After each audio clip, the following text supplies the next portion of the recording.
Hi. Michele Bachmann might come back. That's the subject of today's Lunch Alert video.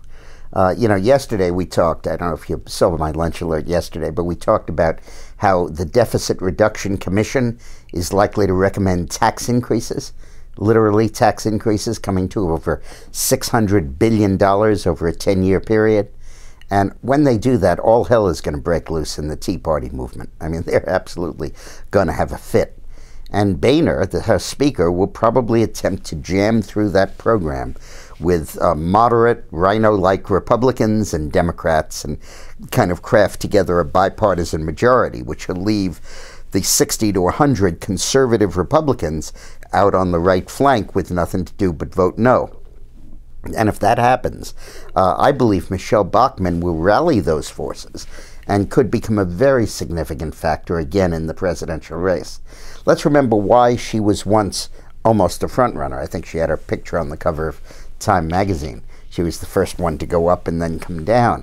It was because she led the fight against Boehner when he approved that ridiculous continuing resolution back in March or April to keep the government running to the end of the fiscal year and got nothing in return. He alleged that he got $26 billion of budget cuts, but it turns out there were cuts in money that wasn't going to be spent anyway. He walked away with a big goose egg, and 70 of the House Republicans voted against his bill, including a lot of the freshmen.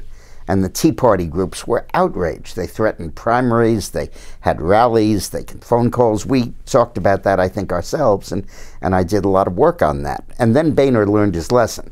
And when the debt ceiling vote came up, he let there be significant budget cuts. But now, and then when that happened, Michele fell because her raison d'etre was to represent the conservative Republicans in Congress. And she went up when they were going down and then down when the conservatives became ascendant. Now that I think they're going to be marginalized in this deficit commission, I think Bachmann has a real chance to distinguish herself in this field. She has one enormous advantage. She is the only one sitting in Congress. She's the only one who's there, who can address this issue with relevance and immediacy and really make her point.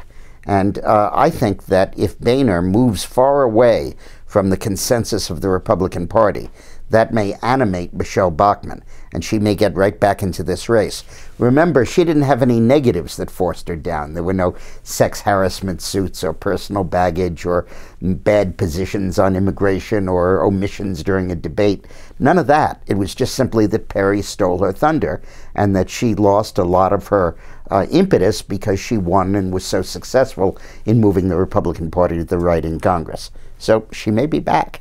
Now, join me tonight. There's going to be a debate, and I will be posting comments on my website. Follow it with me, watch it with me, and then tomorrow at lunch we'll discuss the outcome and who won. This debate's a big one. It's the opportunity for Kaine to get back and start moving up, for Bachmann to cash in on what's going on in Congress and the way we've discussed. Perry's got a little momentum, unfortunately, and of course Romney, see if he can keep his position as the front runner, and can Gingrich sustain this great surge. So watch, we'll see how it all comes out. Thanks a lot. Have a nice lunch. By the way, if you want a nice Christmas gift for your children, we have this wonderful new book, Dubs Goes to Washington. It's sold close to 15,000 copies already. And we really go through each of the places in the United States cap government, and we talk about it. So, for example, here's Dubs in front of the Capitol. And it says, here's where Congress meets to spend our money. But the Capitol Police did not think it funny when Dubs ran up and down its famous hall looking all over for his missing ball. And you have to find the ball in the photo. It's available on dickmorris.com. Thanks a lot. Thanks for watching.